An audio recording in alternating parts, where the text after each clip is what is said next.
नाजरीन, Farooq Mirza president fourth pillar vigilant media watch talk आपसे मुखातिब हूँ।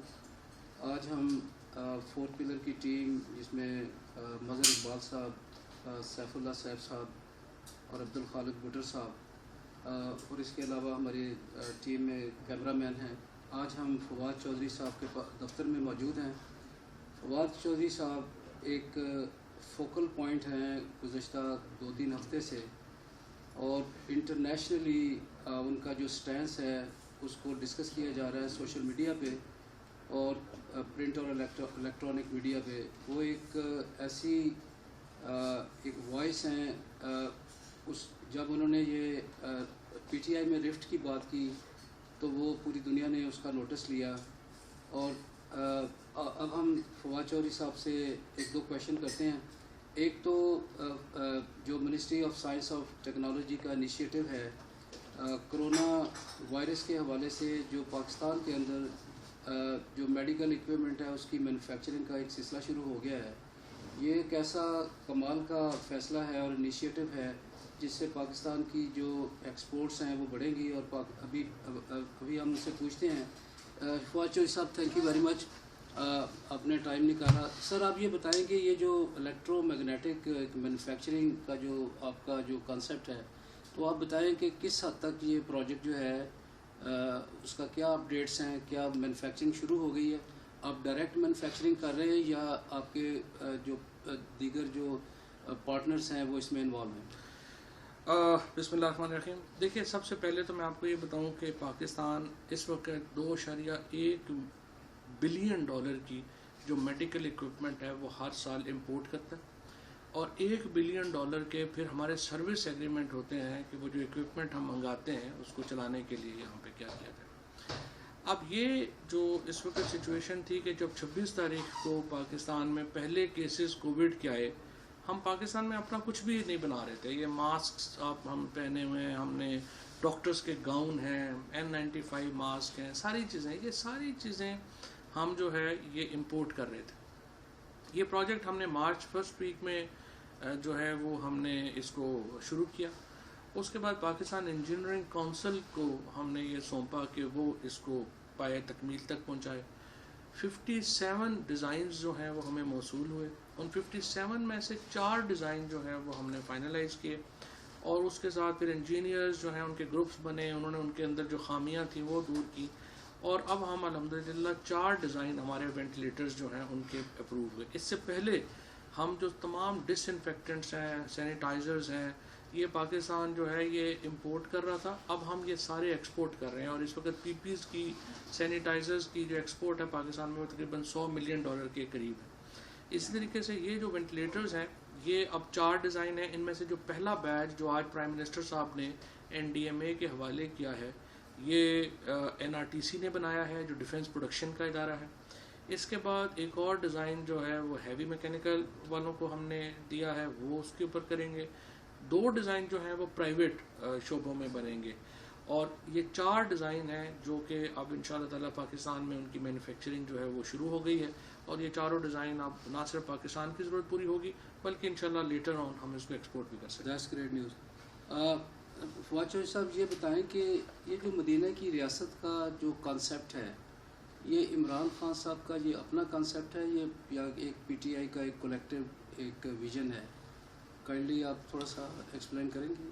देखिए, प्राइम मिनिस्टर साहब ने हमेशा जो है वो मदीना की रियासत की बात की है। मदीना की रियासत से मुराद उनकी वो रियासत है जहाँ पे जो इल्म पे मबनी हो, इंसाफ पर मबनी हो, जहाँ पर अक़लियतों के हकूक़ का तहफ़्फ़ुज़ हो सके, और वो तमाम जो आप समझिए कि एक मॉडर्न रियासत के साथ मुंसलिक और एक वो रियासत जिसमें अवाम के हकूक़ महफूज हो सकें, वो मदीना की रियासत का कॉन्सेप्ट है। अच्छा, लेकिन इसके अंदर हमने देखा कि गुज़श्ता 2 साल से पाकिस्तान के अंदर जो कादियानियत है, एक असम्बली के अंदर भी एक इनिशिएटिव रमज़ान के महीने में हुआ, उसमें बहुत बड़ा एक शोर मचा। और इसके अलावा अभी ये मंदिर का मामला है। फिर कादियानी जो हैं वो पाकिस्तान के अंदर हुज़ूर पाक सल्लल्लाहु अलैहि वसल्लम की खुलेआम इस्लामाबाद में तौहीन कर रहे हैं, और डिश और जो کیبل پہ وہ اپنے چینل چلا رہے ہیں. تو اگر یہ مدینے کا کانسیپٹ ہے تو مدینے کے کانسیپٹ میں پھر حضور پاک صلی اللہ علیہ وسلم کی جو توہین ہو رہی ہے اس پہ انیشیٹو بھی ایسے ہی ہونے چاہیے, ان کو روکنا چاہیے. تو اس سلسلے میں آپ کا کیا اسٹینس ہے؟ دیکھیے, پاکستان ایک 97% مسلمانوں کا ملک ہے, اور یہاں پر جو رسول اللہ صلی اللہ علیہ وسلم کی عزت اور تکریم ہے وہ ہر مسلمان اپنے, وہ ظاہر ہے کہ مسلمان ہی نہیں ہو سکتا اگر آپ رسول اللہ صلی اللہ علیہ وسلم کی عزت اور تکریم میں کوئی فرق آتا ہے. سو میرا نہیں خیال پاکستان میں کوئی ایسا مسئلہ ہے, اور جہاں پر کوئی اقدامات کی ضرورت ہوتی ہے وہ فوری طور کے اوپر لیے جاتے ہیں. پولیٹیکل یوز جو ہے وہ چاہے توہین کا ہو, چاہے کسی مذہب کا کسی طور کے اوپر ہو, وہ درست نہیں ہے. اور یہاں پر پاکستان میں مسلمانوں کی جو اس وقت جو میجورٹی ہے وہ اتنی زیادہ ہے کہ یہاں پہ کوئی اس قسم کا خطرہ جو ہے اسلام کو پاکستان میں کوئی خطرہ نہیں ہے. Thank you sir. سر ایک لاسٹ کویشچن آپ سے یہ ہے کہ ابھی پرائم منسٹر صاحب نے اپنی تقریر کے دوران انہوں نے مائنس کی بات کی. اس کے بعد شیخ رشید صاحب کا ایک سٹینس آیا, انہوں نے کہا کہ وہ 3 مائنس ہو جائیں گے. تو اس میں آپ نے بھی اس کو کنفرم کیا. اب 2 جو مائنس ہے ان میں ایک زرداری گروپ ہے اور دوسرا نواز شریف گروپ ہے. لیکن جو ابھی جے آئی ٹی کی جو رپورٹس ابھی ریلیز ہوئی ہے اس کے اندر وہ زرداری اور نہ ہی اس کی جو بہن ہے اس کا ذکر ہے. تو یہ اس سے پہلے یہ تاثر دیا جا رہا تھا کہ یہ جتنے بھی کلنگ ہو رہی ہے یہ زرداری کے اما پہ ہو رہی ہے, بلکہ اس نے بیان بھی دیے تھے لیکن اس رپورٹ میں ان کا نام نہیں ہے. تو وہ یہ کس طرح 2 مائنس یا 3 مائنس, یہ کیا کانسیپٹ ہے تھوڑا سا؟ دیکھیں جی, یہ تو شیخ رشید صاحب بتا سکتے ہیں کہ -3 سے کیا مراد ہے ان کی. میں پہلے بھی میری خیال یہی ہے, اب بھی میرا یہی خیال ہے کہ عمران خان سے بڑا لیڈر پاکستان میں کوئی نہیں ہے. اس وقت ان کا جو قد ہے وہ پاکستان کی پارلیمنٹ میں کسی اور کا نہیں ہے. عوام میں جو ان کی پاپولیرٹی ہے وہ اس کا کوئی میچ نہیں ہے. اور اس لیے مجھے اس میں کوئی شبہ نہیں ہے کہ پاکستان کے اندر یہ جو گورنمنٹ ہے یہ انشاءاللہ تعالیٰ اپنے 5 سال بھی پورے کرے گی, اور جو وعدے بھی ہم نے کیے ہیں لوگوں سے وہ بھی کریں. لاسٹ کویشچن جی, شیخ رشید صاحب نے ایک ریسنٹلی ایک پریس کانفرنس کے دوران انہوں نے کہا کہ این ڈی ایم اے نے انہیں ایک 5 لاکھ کا ایک کوئی ٹیکہ ہے یا کوئی ویکسین ہے وہ ان کو پرووائڈ کی ہے.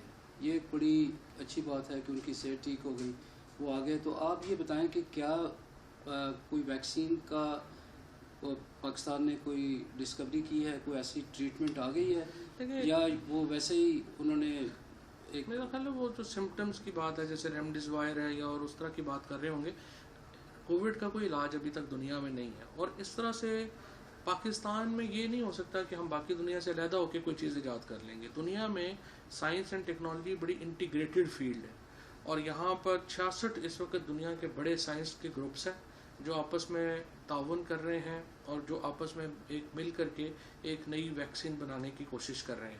کافی حد تک اس میں وہ کامیاب بھی ہو گئے ہیں, اور انشاءاللہ اگلے سال کے شروع میں یہ ویکسین آئے گی. لیکن یہ ایک انٹرنیشنل ایفرٹ ہوگی, اور یقینی طور کے اوپر جیسے آپ تو خود چونکہ امریکہ سے ہیں, امریکہ میں جو ایک یہ چل رہا ہے ایک $2.2 بلین کا ایک پروجیکٹ امریکہ نے 5 اپنی کمپنیز کو دیا ہے. ظاہر ہے امریکہ اس کو لیڈ کرے گا, لیکن اس میں باقی پوری دنیا کے ایفرٹ بھی شامل ہے. تھینک یو ویری مچ سر. ناظرین, ہم نے فواد چودھری صاحب سے گفتگو کی, بہت ہی خوشائند باتیں کی ہیں, اور سب سے بڑی بات یہ ہے انہوں نے کہا ہے کہ حضور پاک صلی اللہ علیہ وسلم کی ذات جو ہے وہ سب سے زیادہ مقدر ہے, اور ان کی توہین نہیں ہو سکتی. اور یہ پی ٹی آئی کا اور عمران خان کا یہ ایک سٹینس ہے. اس کے علاوہ جو پاکستان نے الیکٹرو میگنیٹک ایک جو میڈیکل اکوپمنٹ اور جو ڈیوائسز ہیں اسپیشلی کووڈ-19 اور اس سے ریلیٹڈ جو ریسپیریٹری اکوپمنٹ ہے وہ پاکستان نے یہاں بنانے شروع کر دیے ہیں, اور الحمدللہ اس کی ایکسپورٹ بھی شروع ہو گئی ہے. Thank you very much.